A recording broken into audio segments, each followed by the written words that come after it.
Selamat datang kembali di program ini. Kami kembali bersama Michael von der Schulenburg, anggota Parlemen Uni Eropa asal Jerman yang juga menghabiskan 34 tahun bekerja di Perserikatan Bangsa-Bangsa, tinggal dan bekerja di wilayah konflik di seluruh dunia. Selamat datang kembali. Thank you very much, sir. Terima kasih banyak, Dan. Zona konflik terbesar sekarang,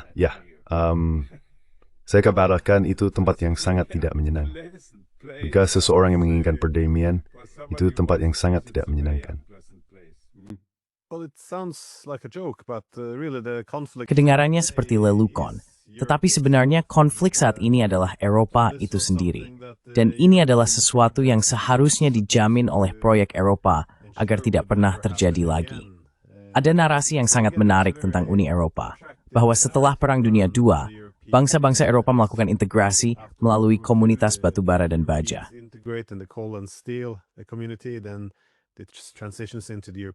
Lalu, itu beralih menjadi komunitas Eropa, pendahulu Uni Eropa, untuk mencari keamanan bersama alih-alih saling berhadapan. Komunitas itu juga memiliki tujuan ekonomi, membantu orang Eropa membangun kembali dan menghindari persaingan industri yang sangat merusak. Sebagai gantinya, mereka dapat menggunakan kekuatan tawar kolektif untuk mencapai kemandirian dan pembangunan bersama. Namun, saya merasa tidak begitu mengenali Eropa yang sekarang, setidaknya sampai batas tertentu. Maksud saya, seluruh visi tentang proyek perdamaian dan proyek ekonomi yang mampu memberikan tujuan yang jelas, objektif, dan nyata, sepertinya telah bergeser. Kini ada lebih banyak ambisi kekuatan besar. Saya sulit menjelaskannya dengan tepat. Tapi sekali lagi, Anda, dengan pengalaman puluhan tahun di zona konflik dan juga sebagai anggota Parlemen Eropa, bagaimana melihat perubahan proyek Eropa ini? De mana participative daarop en identificeren, apa yang berubah in the thing to verandering. To identify essentially how to get it back on track. I mean, if you're now sitting in the parliament and Maksud saya, jika Anda duduk di parlemen dan mengikuti diskusi dengan lebih dekat, Anda akan merasa bahwa ini sedang berubah menjadi aliansi militer. Kami baru saja menerima usulan untuk apa yang disebut peta jalan kesiapan pertahanan. Tidak ada rincian biayanya, tetapi pasti akan menelan biaya ratusan miliar dolar. Kami ingin mempersenjatai diri kembali. Pada dasarnya, kami melakukan hal-hal yang dulu menjadi tanggung jawab NATO. Kami pada dasarnya sedang membawa NATO ke dalam Uni Eropa. Dan saya pikir hal itu ada kaitannya dengan para elit kita, karena apa yang mereka lakukan sekarang tidak rasional. Anda tahu, Eropa dikelilingi oleh dua perang, perang di Ukraina, tetangga kita, dan kemudian berbagai perang Israel juga di wilayah kita. Dan dalam kedua kasus itu kita kalah, atau sekutu kita kalah, seperti di Israel. Sekarang kita sedang kehilangannya, dan kita tidak mau mengakuinya. Losing it and we don't want to accept it. When you hear in the parliament they think still we win these. Ketika Anda berada di parlemen, mereka masih berpikir bahwa kita sedang memenangkan perang-perang ini. Mereka mengatakan bahwa kita telah memberitahu Rusia bahwa mereka tidak bisa menaklukkan apapun, bahwa keadaan sudah berbalik dan sebagainya. Ini adalah penolakan untuk menghadapi kenyataan yang kita alami di sini di parlemen. Dan karena itu, kebijakan kita benar-benar tidak rasional. Saya selalu bertanya pada diri sendiri, mengapa kita melakukan ini?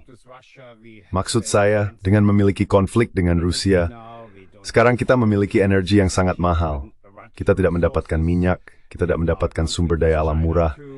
Kita juga memiliki konflik dengan Tiongkok.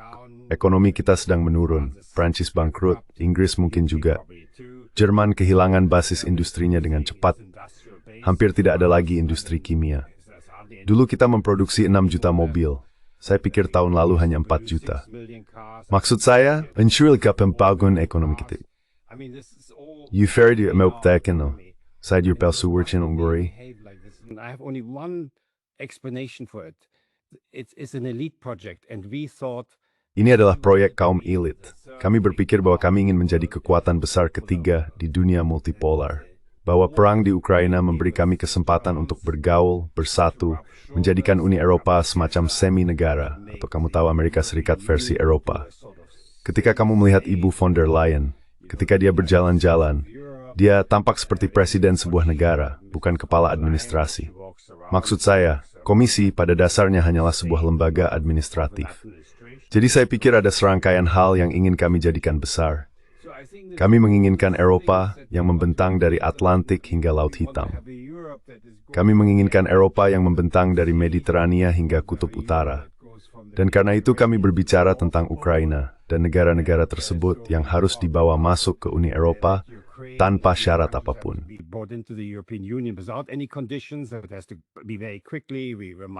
Ini harus dilakukan dengan sangat cepat. Kami mengingatkan orang-orang Serbia bahwa mereka harus mengikuti kebijakan kami, kebijakan anti-Rusia.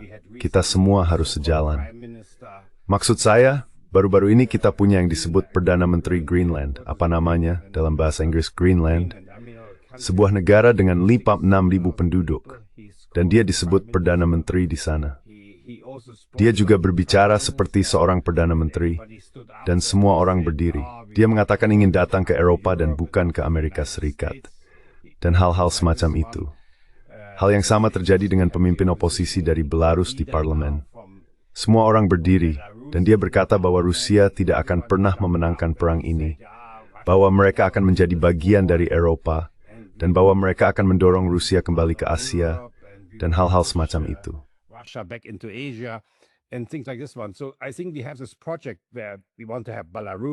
Jadi saya pikir kita memiliki proyek ini, di mana kita ingin memasukkan Belarus, kita ingin memasukkan Ukraina di dalamnya.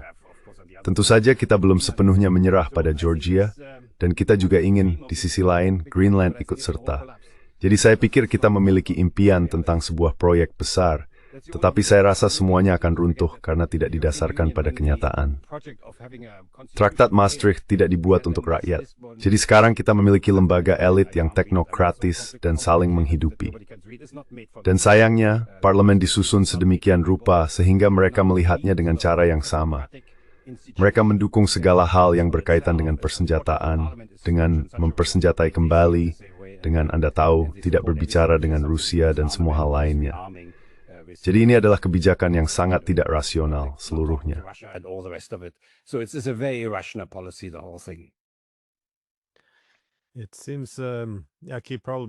Tampaknya masalah utama, seperti yang Anda katakan, mungkin terletak pada kenyataan bahwa mereka menolak melihat dunia sebagaimana adanya, bukan sebagaimana yang mereka inginkan. Banyak hal yang terjadi sekarang tampak tidak berkelanjutan. Semua kebijakan ini sedang menghancurkan perekonomian Eropa. Para pemimpin politik tidak hanya memiliki tingkat persetujuan yang rendah, tetapi juga menimbulkan kekhawatiran nyata tentang legitimasi politik. Dan ini aneh, sulit memahami, Forber, Jorta Korsera, internet kukinam dalam G. Dan menyebutnya, was court Ukraine a step in tall untuk memaksa garis lebih awal. Even after the disaster of Ukraine to force it, because remember in 2013 the Ukrainians suggested. Karena ingat, pada tahun 2013, orang-orang Ukraina mengusulkan perjanjian trilateral, bahwa mereka tidak seharusnya dipaksa memilih antara Rusia dan Uni Eropa, bahwa seharusnya ada pengaturan trilateral. Dan kita menolak. Bahkan sekarang, setelah semua bencana ini, tujuannya tampaknya adalah, orang-orang Georgia harus dipaksa masuk ke dalam hal ini, meskipun mereka tidak ingin memilih. Mereka sudah menjelaskan, kami ingin bergabung dengan Uni Eropa. Dan Georgia, Moldova. Maksud saya, ini semacam merusi demokrasi dan membridi, memanisasi.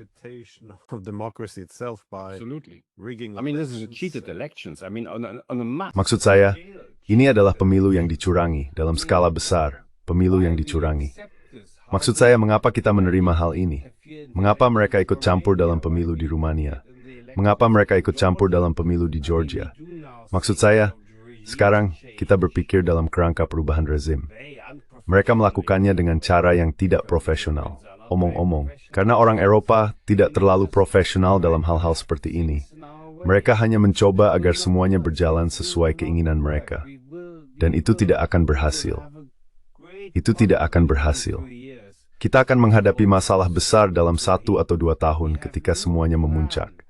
Kita tidak punya rencana tentang apa yang harus dilakukan ketika Ukraina kalah perang. Apa yang akan kita lakukan? Kita terus memberitahu semua orang bahwa kita masih memenangkannya. And damn well and it's how the Rico cared in you. And then at the same time, we're losing jobs. We have our energy is 4 or 5 times as expensive. Energi kita 4 atau 5 kali lebih mahal dibandingkan di Tiongkok dan Amerika. Maksud saya, kita tidak bisa membuat komitmen sebesar itu. Pikirkan tentang kesepakatan dengan Amerika Serikat ini. Investasi senilai $600 miliar yang seharusnya kita lakukan di AS. Siapa? Maksud saya, siapa? Kita ingin membeli gas cair dan minyak dari Amerika Serikat senilai $750 miliar. Kita ingin membeli chip untuk kecerdasan buatan senilai $40 miliar. Maksud saya, kita telah menandatangani semua hal ini, tetapi kita tidak akan pernah bisa melakukannya. Kita juga menandatangani bahwa kita akan meningkatkan pengeluaran militer menjadi 5%. Negara mana yang bisa melakukan itu? Apakah Prancis bisa melakukannya hari ini? Tidak. Dan apakah Jerman bisa melakukannya?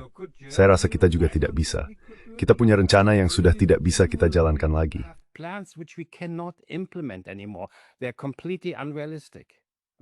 Mereka benar-benar tidak realistis. Maksud saya, lihat, saya mengatakan ini kepada orang-orang Ukraina karena saya punya kontak dengan mereka. Saya bilang kalian tahu, Eropa menipu kalian. Maksud saya, apapun yang telah kami janjikan kepada kalian, kami tidak bisa menepatinya. Kami bilang kami akan memperkuat militer kalian untuk meningkatkan posisi kalian dalam negosiasi. Yang terjadi justru sebaliknya. Kami bilang kami akan mengirim pasukan penjaga perdamaian NATO ke sana. Koalisi negara-negara yang bersedia tidak akan terbentuk. Kami bicara tentang pasal 5, jaminan keamanan. Itu tidak akan pernah terjadi. Prancis tidak akan memberikan jaminan keamanan, mempertaruhkan Paris demi Kharkiv atau hal semacam itu. Itu tidak akan terjadi. Ini adalah kata-kata dari seseorang yang begitu banyak perang, sebenarnya.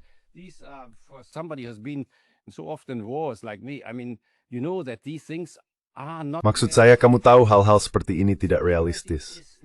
Keamanan bukanlah jaminan keamanan. Itu pada dasarnya berarti kamu memiliki perjanjian damai atau semacam kesepakatan di mana mungkin tidak ada yang benar-benar puas, tetapi semua orang bisa mulai membangun kembali dari situ. Itulah satu-satunya keamanan nyata yang akan kamu miliki, hubunganmu dengan tetangga. Dan kamu tahu, ada banyak hal yang dulu kita janjikan untuk diberikan kepada mereka. Dalam resolusi kita mengatakan bahwa Ukraina seharusnya menerima 0,225% dari seluruh PDB kita setiap tahun. Tidak terjadi apa-apa, tidak ada. Sekarang kan kita tidak uang, kita menggunakan aset Rusia yang dibekukan, dan kita sudah membuat gebrakan besar di parlemen. Ya, kita menyetujuinya.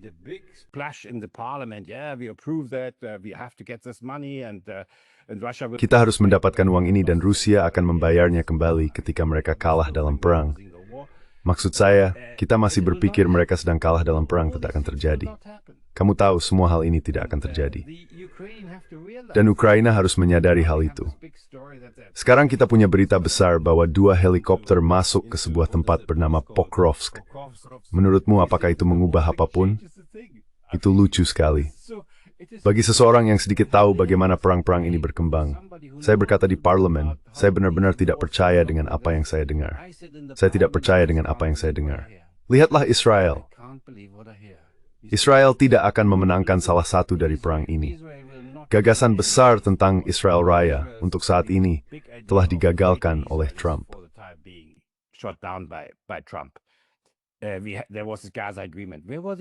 Ada kesepakatan Gaza, di mana orang-orang Eropa, kita bahkan bukan kekuatan penjamin. Itu Turki, tapi bukan Uni Eropa. Anda harus memahami apa artinya itu. Itu tetangga kita, hanya di seberang laut. Hanya Tuan Costas yang pergi ke sana. Tidak ada yang melihatnya di televisi karena dia menghilang. Dia tidak pernah mengatakan apapun tentang hal itu.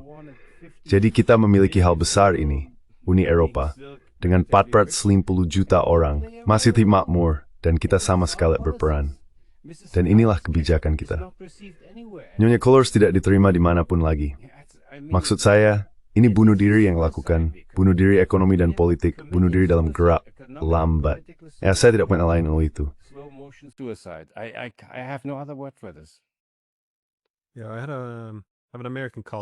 Ya, saya punya rekan kerja dari Amerika yang baru-baru ini pergi ke Kiev dan bertemu dengan orang-orang seperti Kepala Intelijen, Budanov, serta mantan Menteri Pertahanan.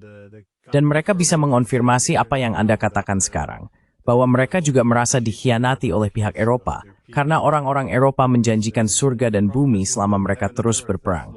Tapi kemudian tidak ada yang benar-benar terwujud. Dan memang tidak bisa terwujud. Kita tidak punya senjata, tidak punya kemauan politik, tidak punya kekuatan ekonomi untuk benar-benar memenuhi semua janji itu. Tapi Anda menyebutkan semua kekuatan besar ini yang tidak banyak melibatkan pihak Eropa. Memang benar, di Mesir mereka diundang, tapi mereka justru diejek. Sementara para mahasiswa berdiri di sana dan mereka disisihkan di belakang.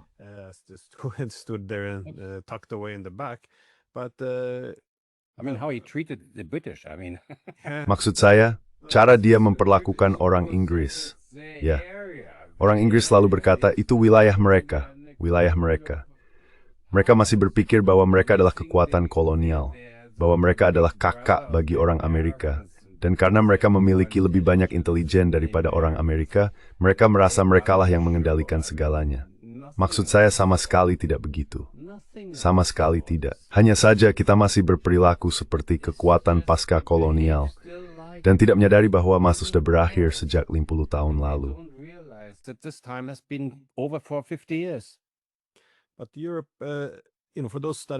Tapi Eropa, seperti yang kamu tahu, bagi mereka yang mempelajari Uni Eropa pada tahun 1990-an dan 2000-an, Uni Eropa pada dasarnya dikonseptualisasikan melalui lingkaran-lingkaran konsentris. Artinya, di pusatnya ada negara-negara inti Uni Eropa, lalu di sekitarnya ada kawasan tetangga terdekat, dan bahkan di pinggiran luar dari struktur ini ada negara-negara besar seperti Turki dan Rusia. Sesama lalu berada dalam orbit di sekitar pusat Uni Eropa. Armivaman Uni Eropa sepima pemimpinnya sepenuhnya pegawai, ada penana Twitter medil for kursi di mepilandim.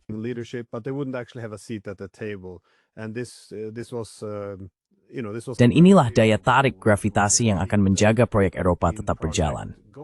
Namun sekarang, tentu saja, sementara Uni Eropa dulu dibayangkan sebagai kekuatan besar baru abad ini, kita melihat sekarang, seperti yang Anda katakan, bahwa Turki diundang. Dan ketika orang Amerika berbicara tentang politik kekuasaan besar di masa depan, mereka mengidentifikasi 3 kutub kekuasaan Rusia, dan Tiongkok. Beberapa mungkin melihat India masuk dalam gambaran itu. Disnab di Etiogene daftar, dan ada di petata. Ita epsikin tubo through a breaster time of 3.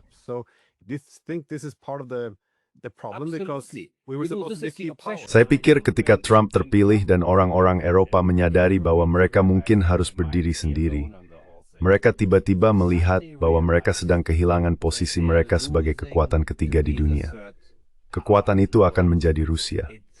Mereka dulu berpikir, tahu kan, ketika kita bertarung memperebutkan kendali atas Ukraina, itu sesuatu yang kita lakukan pada Perang Dunia Pertama, kita lakukan lagi pada Perang Dunia Kedua, dan kita melakukannya lagi sekarang. Dan saya pikir setiap kali kita kalah, setiap kali ini tentang memproyeksikan kekuatan, mencoba mengendalikan Rusia yang begitu besar dengan semua wilayahnya, meskipun hanya sedikit di bawah kendali. Jika kita menyingkirkan Ukraina, kita akan melemahkannya. Kebijakan itu masih sama dan tidak berhasil. Dan saya pikir kali ini kita akan benar-benar menderita karenanya, karena Eropa tidak akan pulih dengan mudah dari hal ini. Kita telah kehilangan industri-industri kita, dan mereka kembali.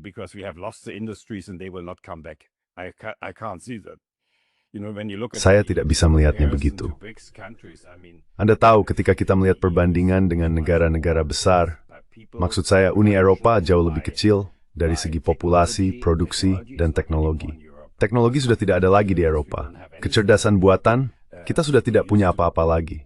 Dulu kita banyak membuat mobil, sekarang orang Tiongkok yang melakukannya dengan biaya jauh lebih murah. Dulu, kita masih membuat pesawat, nanti Tiongkok akan masuk ke pasar, dan kita akan menderita akibat semua ini. Jadi saya pikir kita tidak punya rencana untuk masa depan. Masih ada gagasan bahwa kita hebat. Dan lihat saja sanksi-sanksi itu. Maksud saya kita percaya bahwa India dan Tiongkok akan mengubah kebijakan mereka karena Nyonya Coolers ingin menjatuhkan sanksi kepada mereka. Itu tidak akan terjadi. Bahkan dengan Amerika Serikat pun tidak terjadi. Maksud saya, semua kebijakan adalah seni tentang apa yang mungkin dilakukan. Dan kita sudah baper berenang kehilangan hal itu.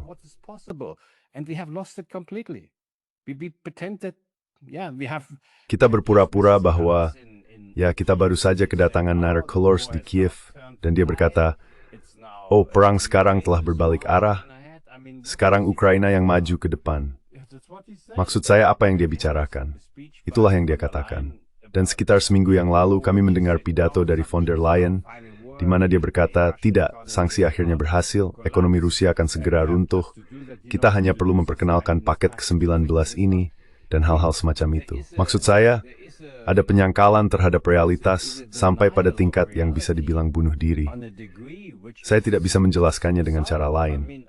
Dan tahu kan kalau Anda mengatakan sesuatu di parlemen, Anda akan diteriaki dan dianggap berpihak pada Rusia atau apapun. Saya tidak berpihak pada siapapun. Saya hanya mengatakan sebagai anggota parlemen Eropa bahwa kita berada di jalur yang salah dan sedang menyakiti diri kita sendiri.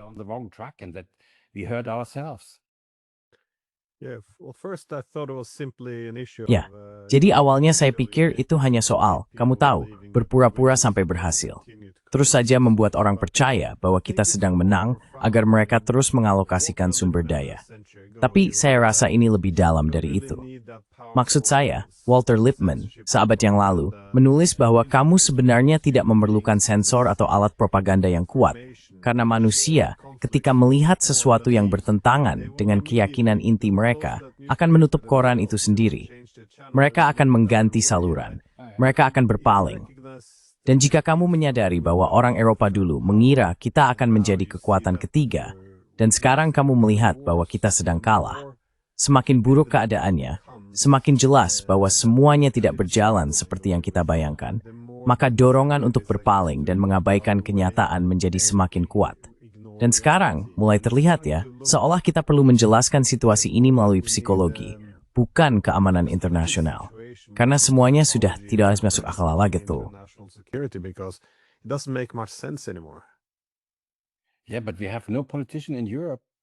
Ya, tapi kita tidak punya politisi di Eropa yang mengatakan apapun, kecuali mungkin Tuan Orban dan Fico, dan sekarang sedikit dari pihak Ceko. Maksud saya, orang Spanyol tetap diam, meskipun mereka mungkin berpikir berbeda. Orang Italia mungkin juga berpikir berbeda, tapi mereka tetap diam. Jadi kita semua ikut saja. Tidak ada yang benar-benar memberikan peringatan. Sekarang kita punya pandangan yang sangat negatif tentang Trump. Saya punya pandangan yang berbeda tentang itu. Bukan berarti saya menyukainya atau apapun bisa kamu bayangkan. Tapi setidaknya dia bernegosiasi, dia melakukan sesuatu. Semua itu tampak tidak rasional. Tapi lihat hubungannya dengan Rusia. Sejak dia berkuasa, dia sebenarnya tidak melakukan apapun yang merugikan Rusia. Maksud saya, sanksi terhadap perusahaan minyak itu tidak terlalu berarti.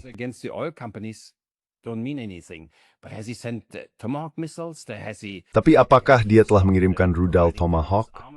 Apakah dia berhenti memasok mereka dengan persenjataan?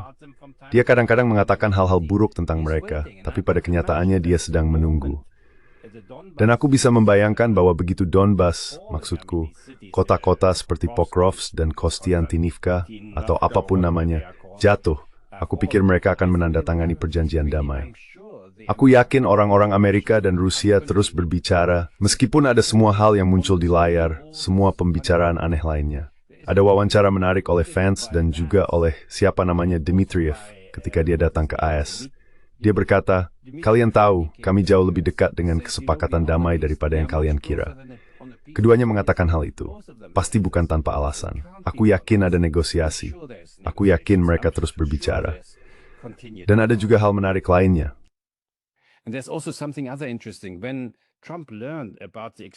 Ketika Trump mengetahui tentang percobaan dengan rudal baru yang disebut Avangard, maksud saya tidak berbicara bahasa Rusia, dia berkata, sayang sekali, ini datang pada waktu yang salah. Tentu saja karena hal itu melemahkannya di hadapan para neokonservatifnya sendiri. Maksud saya, Trump memiliki masalah besar karena dia dikelilingi oleh para neokonservatif. Dan itulah mengapa dia menggunakan Tuan Kushner atau menantunya untuk melakukan negosiasi ini. Karena dia tidak lagi mempercayai pemerintahannya sendiri. Ngomong-ngomong, saya pikir Putin akan menghadapi masalah yang sama. Dia punya masalah dengan kalangan garis keras. Jika mereka menang di Donbas, mereka akan bersikeras untuk maju ke Odessa juga. Tekanan saat ini datang dari kalangan garis keras di kedua sisi. Dan kita di Eropa tidak ingin melihatnya. Kita berpikir bahwa dua orang ini adalah kalangan garis keras. Trisar kira juri de Gilar Spain pudar frobos kreis turis that's the pitlaidin. I think they don't realize the hardliners are somewhere else. No, I agree. No, I think that this is Saya setuju. Saya pikir inilah masalah utamanya. Karena saat ini asumsi yang berlaku adalah bahwa pihak Rusia mengajukan syarat ini. Mereka menginginkan seluruh Donetsk. Namun asumsi lainnya adalah bahwa jika kita menunggu sampai mereka menguasai Donetsk, maka mungkin akan lebih mudah bagi pihak kita untuk menerimanya. Sehingga pihak Ukraina tidak perlu meninggalkan wilayah yang sedang mereka kuasai. Fis dengan tepat mengatakan bahwa pada saat itu, kondisi tentara Ukraina akan sangat melemah dan kepercayaan terhadap NATO akan semakin berkurang. Jadi akan ada tekanan besar di kalangan pihak garis keras mereka di Rusia, maksudnya, untuk maju sampai ke Odessa, demi memastikan bahwa NATO tidak akan pernah bisa melakukan hal seperti ini lagi terhadap mereka. Maksud saya, ini bencana.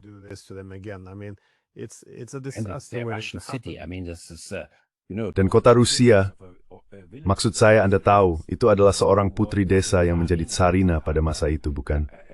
Kota itu juga didirikan olehnya. Apa kota lainnya? Semua kota di sana. Dan hal-hal semacam itu. Tentu saja ada banyak sejarah di tempat dan semuanya hidup kembali selama perang dan hal-hal seperti itu. Sangat disayangkan harus saya katakan.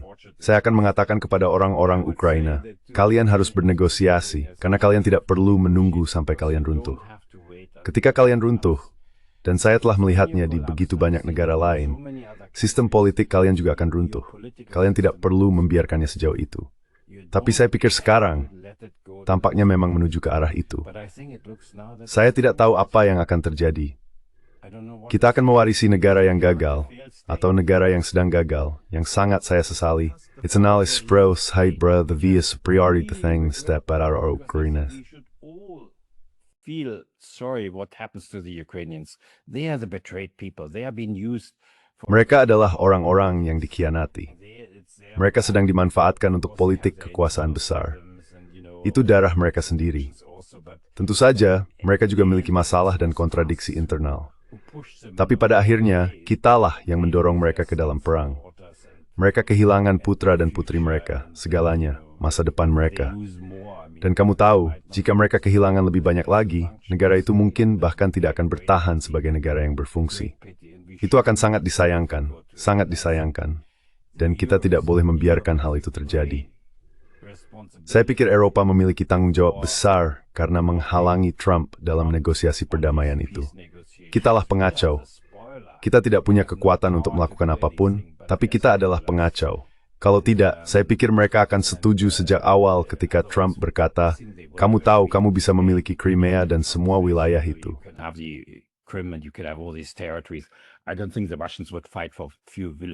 Saya tidak berpikir orang Rusia akan berperang hanya demi beberapa desa lebih banyak atau lebih sedikit. Tapi mereka tidak percaya bahwa Trump bisa menganeksimi tentang Ukraina yang akan menjadi anggota NATO dan hal-hal semacam itu. Jadi mereka menggagalkannya. Kita yang menggagalkannya. Orang-orang MERS ini, dan orang-orang seperti mereka, Mila Srigat things bisa juga, pasang mulit pemonok isolin na jutang. Macron, Starmer, saya pikir tangan merawat di utala. I think they have blood on their hands. Well, I was in Minsk last week. And, Ya, saya berada di Minsk minggu lalu, dan Menteri Luar Negeri Hongaria juga ada di sana.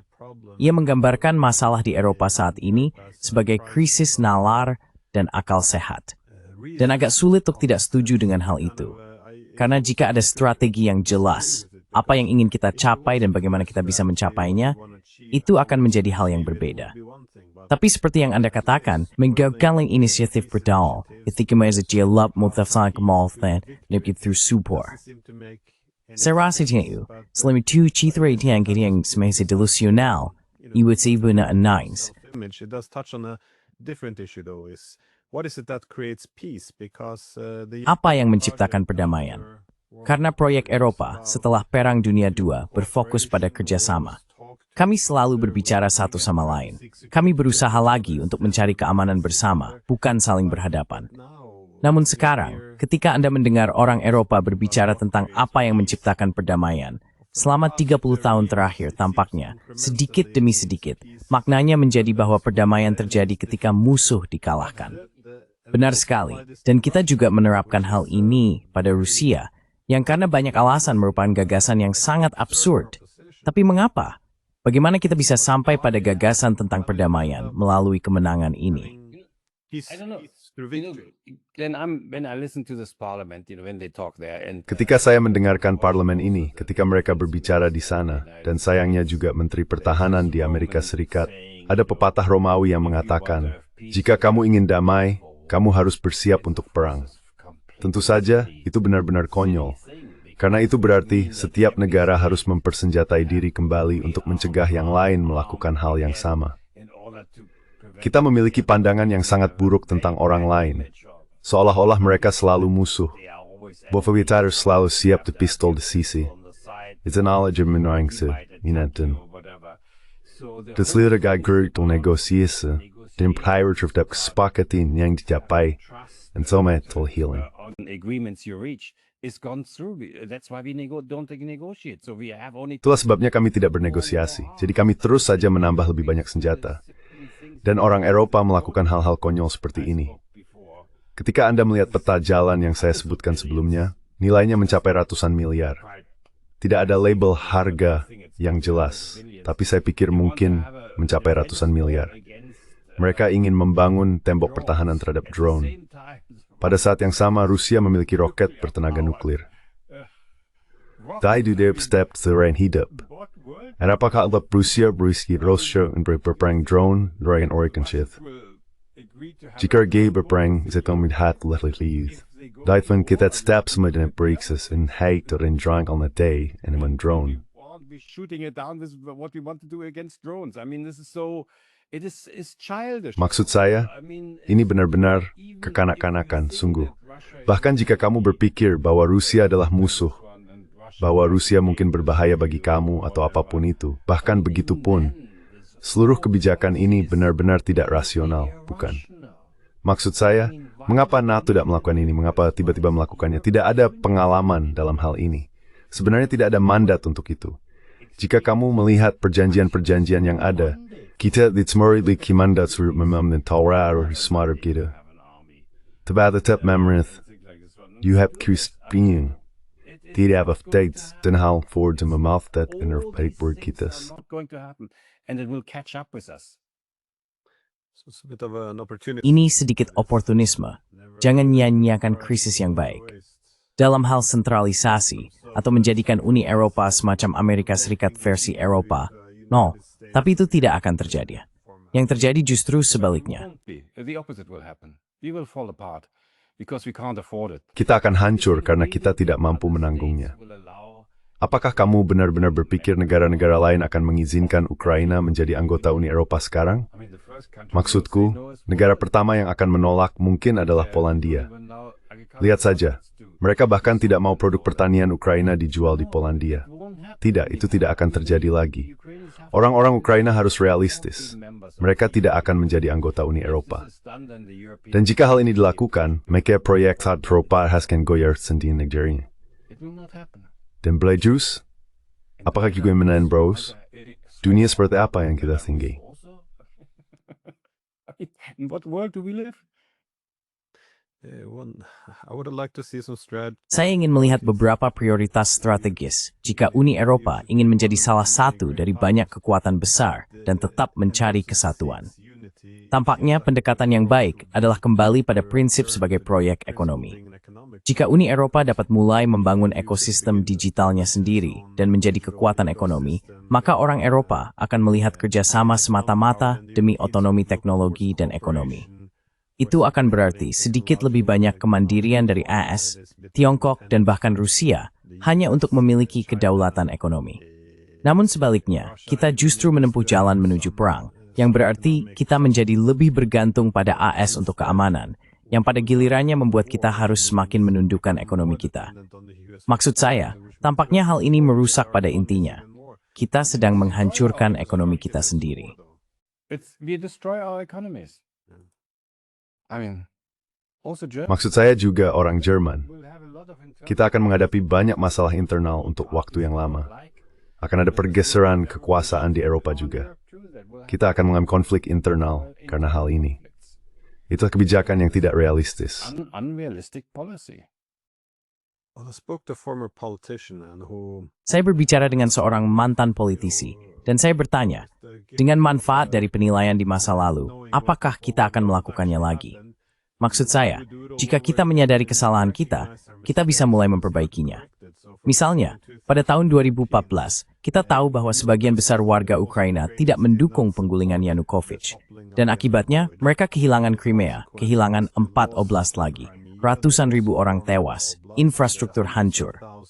Dan tentu saja, Eropa terpecah. Amerika meninggalkan Eropa. Apakah kita akan melakukannya lagi? Jika kita bisa kembali, mungkin menggulingkan Yanukovych bukanlah ide yang begitu baik, memaksa Ukraina untuk memilih antara timur atau barat. Dan jawabannya seperti, ya, itu hal yang benar untuk dilakukan.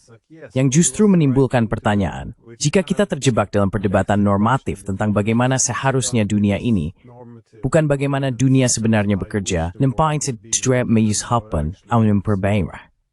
Nabza pirbak maku ina, jikota perperguan atis selahante. I mean, if there's no recognition of our mistakes. For 34 years in the UN, for me, the UN Charter is very Selama 34 tahun di PBB, bagi saya piagam PBB sangat penting. Anda tahu ketika bekerja di negara-negara yang dilanda perang, Anda membutuhkan piagam PBB. Jika tidak, Anda akan kehilangan arah. Sekarang piagam PBB tidak lagi berperan di Eropa, yang sangat disayangkan. Namun pada kenyataannya, jika kita melihat perang di Ukraina, piagam itu menyatakan bahwa konflik akan terus ada. Tetapi kita harus menegosiasikan konflik tersebut agar tidak terjadi perang. Namun kita menolak untuk bernegosiasi. Dan ketika Rusia dah hampir mencapai kesepakatan yang merupakan pencapaian luar biasa dari diplomasi Ukraina di Istanbul, kita memboikotnya. Kita menghentikannya karena kita ingin berperang dengan Rusia. Kita ingin membuat Rusia menjadi kecil. with Russia. We wanted to have Russia small. And I found a very interesting quote by Dan saya menemukan sebuah kutipan yang sangat menarik dari Zelensky 2 hari sebelum mereka menandatangani perjanjian di Istanbul. Karena saat itu sudah ada tekanan padanya untuk tidak melanjutkan. Ia memberikan wawancara kepada The Economist, di mana ia mengatakan sesuatu seperti, Anda tahu, teman-teman Barat kami ingin perang terus berlanjut untuk entahlah merugikan Rusia, sesuatu seperti itu. Bahkan jika itu berarti kehancuran Ukraina dan darah rakyat Ukraina. Jadi ia mengatakan, 2 hari sebelumnya pada 28 Maret 2022, persis seperti yang terjadi hari ini. Jadi dia tahu, tapi dia tidak bisa keluar dari situ lagi. Dia tidak bisa keluar dari situ. Dia terus-menerus dikelilingi oleh warna-warna ini, bendera-bendera ini, dan semua orang yang datang ke sana dan menepuk bahunya seolah-olah dia adalah pahlawan besar. go there and clap their shoulders as if he's a great hero. And so how can he sign a peace agreement with Russia? Jadi dia tidak bisa, bagaimana dia bisa menandatangani perjanjian damai dengan Rusia dalam kondisi seperti ini? Dia akan dibunuh oleh rakyatnya sendiri. Jika kita tidak sejalan dengan Amerika dan berkata, dengarkan, kalian harus menerima kenyataan yang kini diciptakan oleh perang dan memanfaatkannya sebaik mungkin. Kalian harus bernegosiasi dengan Rusia berdasarkan syarat-syarat ini. Lalu apa yang sedang kita lakukan? Begitulah adanya dalam semua perang. Jika kamu tidak bisa mengubahnya, jika sudah sampai pada perang dan kamu tidak bisa lagi mengubahnya secara militer, kamu harus menerima apa yang telah dihasilkan oleh perang. Memang begitu adanya. Semua perang di dunia, aku tidak tahu ada perang yang tidak seperti ini. Dan kita menolak untuk melakukan itu. Kita menolak. Kita berkata, kamu masih bisa memenangkan perang. Dan dengan itu kita membunuh ratusan ribu orang. Eropa benar-benar berlumuran darah di tangannya. Europe really has blood on its hands. It is extraordinary though, all the deals which have been Namun hal itu sungguh luar biasa. Semua kesepakatan yang saya kira telah disabotas. Karena perlu diingat bahwa pada tahun 2014, Uni Eropa atau beberapa pemerintah Eropa menandatangani perjanjian sebagai penjamin bagi pemerintahan persatuan ini, yang kemudian digulingkan dan tidak ada tindakan yang diambil. Pihak Eropa juga menandatangani perjanjian Minsk dan kemudian menyarankan bahwa ya itu hanya untuk membeli waktu. Sangat sulit untuk memahami mengapa ada upaya yang begitu konsisten untuk merusak hasil diplomatik dan damai. Dan sebaliknya, justru mendorong Ukraina agar tidak membuat kesepakatan apapun. Dan kutipan yang Anda sebutkan, atau yang Anda parafrasekan dari Zelensky, wawancara dengan The Economist pada Maret 2022 sungguh luar biasa. Karena, seperti yang Anda katakan, ia menjelaskannya secara langsung. Ya, beberapa citra berat, Mami ingin kami terus berperang. Bahkan mereka dapat melemahkan Rusia, meskipun itu berarti kehancuran di Ukraina.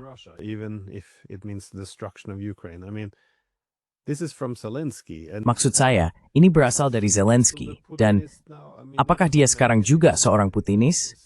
Itu sama sekali tidak masuk akal. Ini terasa aneh bagi saya. Jika memang ada rencana pertempuran tentang bagaimana kita bisa mengalahkan Rusia, meskipun negara itu adalah kekuatan nuklir terbesar di dunia, dan menganggap hal ini sebagai ancaman eksistensial, baiklah, mari kita lihat strateginya. Tapi kita sedang kalah dalam perang ini. Bahkan sekarang, ketika pilihannya adalah apakah Ukraina harus kalah lebih cepat atau lebih lambat, kehilangan lebih banyak prajurit, lebih banyak wilayah, lebih banyak infrastruktur, kita masih memilih yang lebih lambat. Meskipun itu juga akan menjatuhkan Eropa. Dalam batas-batas kewarasan sangat sulit melihat di mana strateginya. Tapi sepertinya mereka memang tidak menyajikan strategi apapun.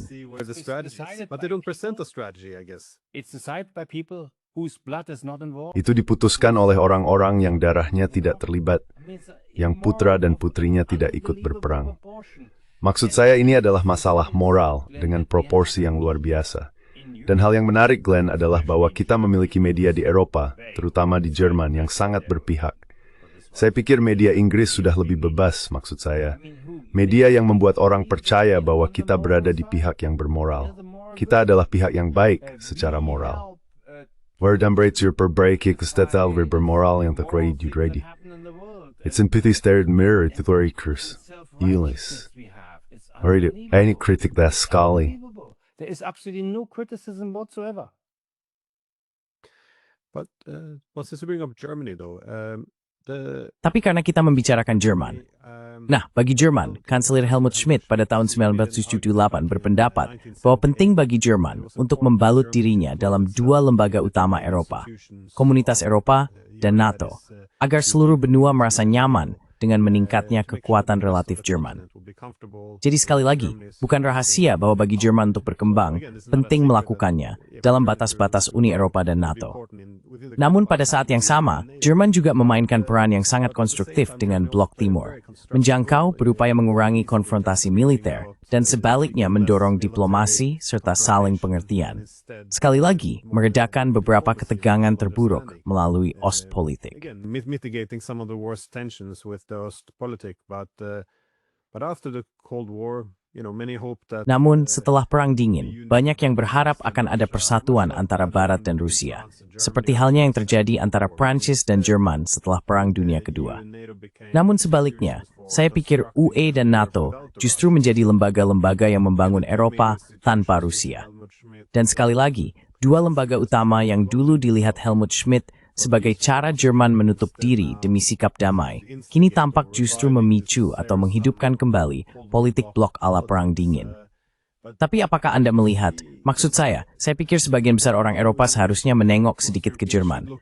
Karena negara inilah Anda tahu, pusat kekuatan Eropa, ekonomi yang mendorong Eropa maju. Jadi apakah para politisi Jerman masih membicarakan bagaimana Jerman dapat memfasilitasi Eropa yang lebih inklusif tanpa adanya blok semacam itu?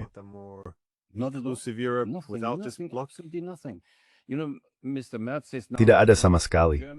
Anda tahu, Tuan Merz sekarang mengatakan bahwa Jerman seharusnya memiliki tentara terbesar di Eropa, artinya bahkan lebih besar dari tentara Rusia. Dan pada tahun 2029, jika semuanya berjalan sesuai rencana, pengeluaran militer kita akan jauh lebih tinggi daripada Rusia. Maksud saya, bagaimana tetangga kita, bagaimana orang Ceko memandang hal ini, orang Polandia, Belanda, bahkan Prancis. Bagaimana mereka melihat gagasan bahwa kita sekarang akan memiliki Eropa yang termiliterisasi, di mana kekuatan besarnya adalah Jerman. Maksud saya, apakah dia benar-benar berpikir hal ini akan terlaksana? Itu tidak akan berhasil. Ini akan memecah Eropa. Kita sudah 2 kali ke tentara terbesar dan hasilnya tidak terlalu baik. Jadi saya pikir kali ketiga juga tidak akan berjalan baik. So I think at this third time it doesn't go well either. So I think Germany. Jadi saya pikir di Jerman, semua orang sekarang melihat bahwa setiap upaya untuk berdialog dengan Rusia disebut sebagai kebijakan menenangkan musuh. Karena seperti yang pernah dikatakan oleh Menteri Luar Negeri kami, Rusia adalah musuh internal kami. Pada dasarnya kita bahkan tidak bisa berbicara dengan mereka karena mereka selalu dianggap sebagai musuh. Maksud saya inilah situasi kita sekarang. Jerman selalu memiliki 2 sisi. Dan sisi yang satu ini telah benar-benar menang. Dan saya pikir hal ini hanya akan berubah setelah kita kalah dalam perang. Mungkin saat itulah orang-orang akan mulai merenung. Anda tahu jika kita melihat Partai Sosial Demokrat juga di parlemen, bahkan pihak kiri pun sangat pro-perang. Maksud saya duduk di sana dan berpikir, apa ini? Ini adalah Partai Sosial Demokrat. What this is over there? This is the Social Democrats. I mean, when you hear this French. Maksud saya, ketika Anda mendengar tentang Sosial Demokrat Prancis, atau sosialis, seperti mereka menyebut diri mereka, mereka termasuk para pengobar perang terburuk yang kita miliki di parlemen. Sebagian retorika tinggi tentang persenjataan kembali justru datang dari pihak kiri. Maksud saya, kiri Skandinavia agak berbeda, tetapi mayoritasnya seperti itu. Anda tahu, ketika semua orang berdiri karena Belarus kabarnya akan menjadi bagian dari Uni Eropa, kanan dan kiri, dan saya duduk di sana berdiri 20 orang di belakang. Kami satu tidak berdiri karena kami menganggap itu kegilaan. Dan bersamalah cara parlemen bekerja. Pada saat yang sama, kita kalah dalam perang di Ukraina, dan Israel kalah dalam perangnya di sisi lain Laut Tengah. Seolah-olah semua ini 3D. Saya tidak mengerti. I don't understand it.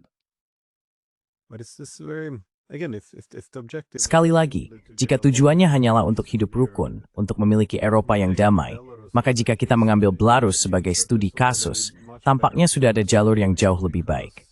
Karena bahkan sekarang, dengan semua ketegangan yang terjadi, saya berada di Minsk minggu lalu, Presiden Lukashenko masih menegaskan satu hal. Mengapa semua sanksi ini? Mengapa semua provokasi ini? Kita masih bisa bekerja sama.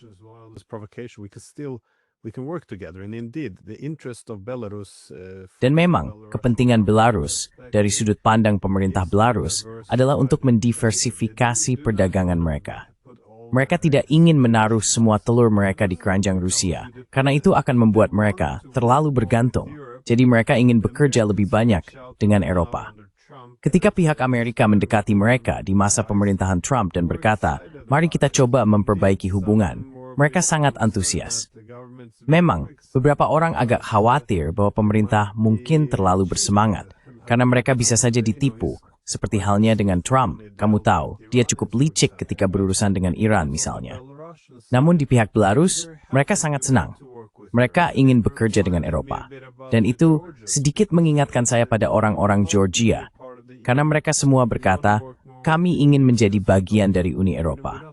Kami ingin bekerja lebih banyak dengan Uni Eropa. Iman haks depokan zede regaris depohim merlain Rusia. Maim teres rutiuthiu. Dan ini tidak cukup. Mengapa tidak dapat? Bevizis Davidson swistagit and they were becamer, born brailig idu sedawan.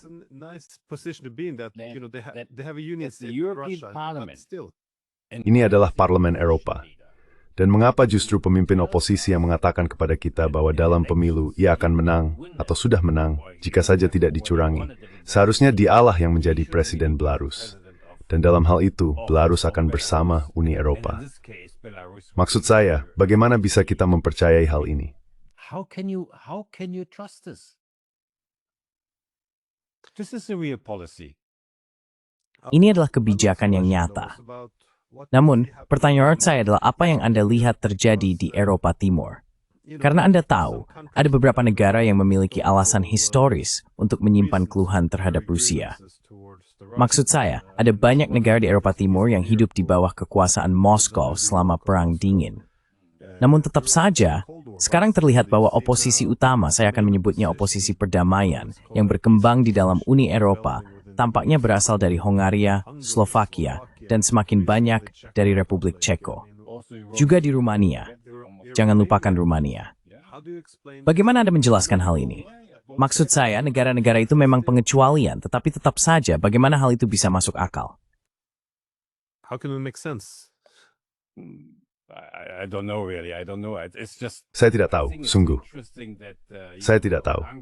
Hanya saja, saya pikir menarik bahwa Hongaria dengan pemberontakannya benar-benar memiliki masalah dengan Rusia, lebih dari negara lain manapun.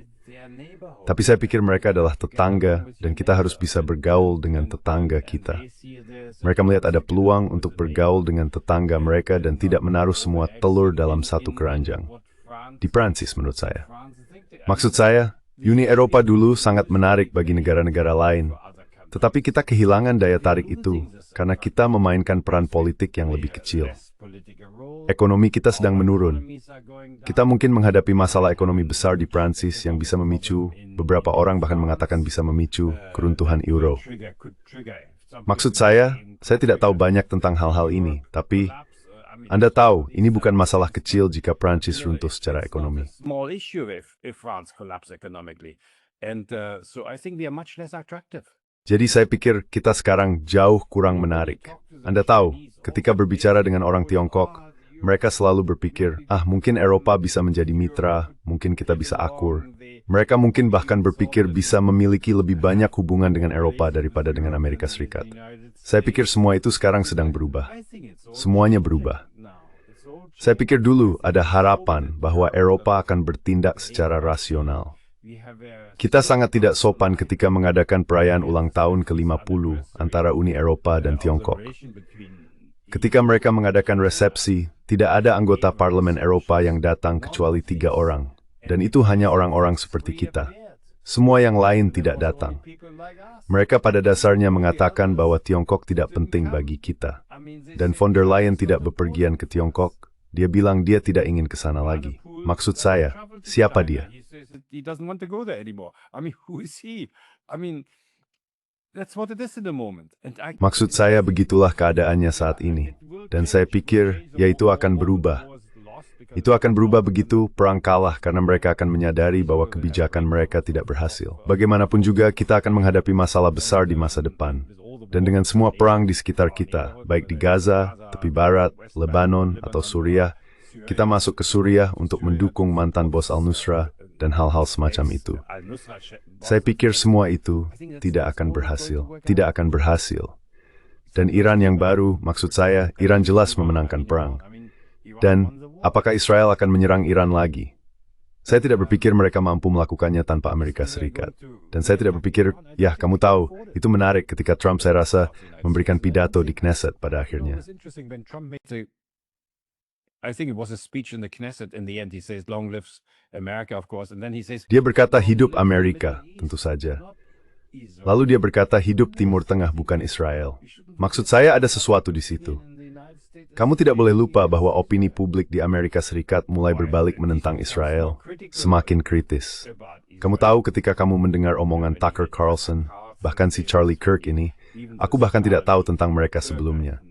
Maksud saya mereka ini tentu saja orang-orang yang dulu pendukung kuat Israel.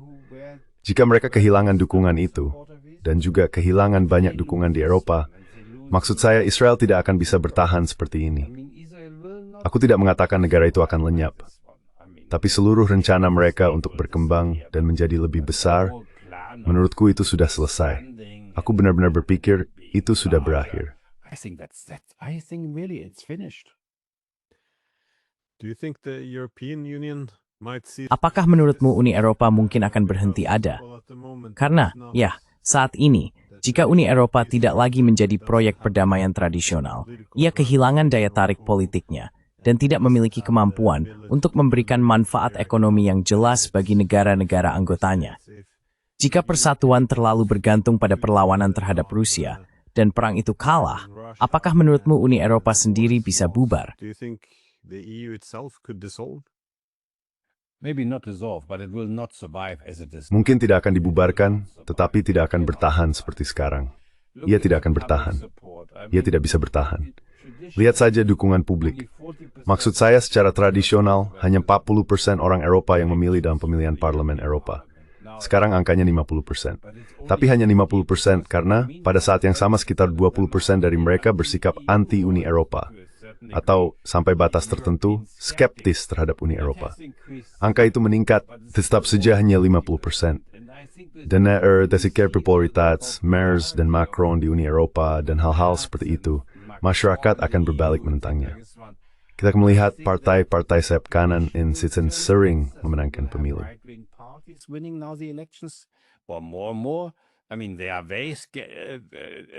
Maksud saya, mereka sangat ketakutan. Mereka tidak berpikir bahwa Uni Eropa seharusnya terus berjalan seperti sekarang. Jadi saya pikir Uni Eropa akan menghadapi masalah internal besar, hanya untuk bisa bertahan.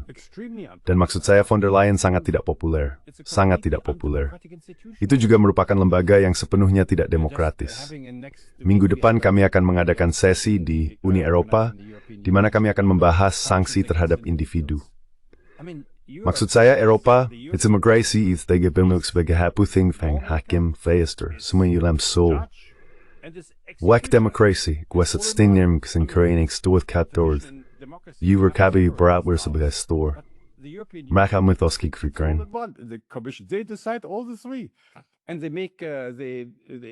Dan mereka memberlakukan sanksi yang sangat keras terhadap individu, termasuk jurnalis.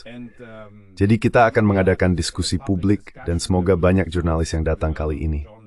Karena bagi saya, maksud saya orang yang sangat konservatif. Saya pikir kita harus membela supremasi hukum.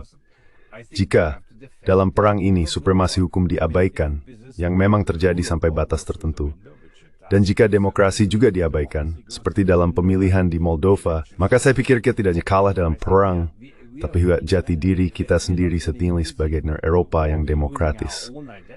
Dan saya pikir kita sangat dekat dengan hal itu.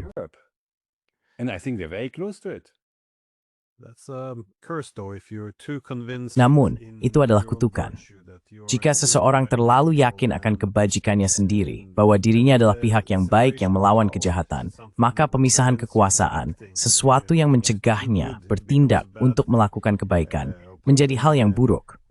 Menegakkan undang-undang pemilu, atau misalnya di Moldova, jika hasilnya berarti mereka menjauh dari Uni Eropa dan bergabung dengan negara-negara jahat, maka demokrasi juga menjadi bermasalah. Jadi, it's a seething diplomatis, raft washer smithers amen in the salbiam taintangra. Lentlang vote. Amanin stasim the puffing, papt mignis core. Maksud saya pagam bebi o tipiath butin dupu.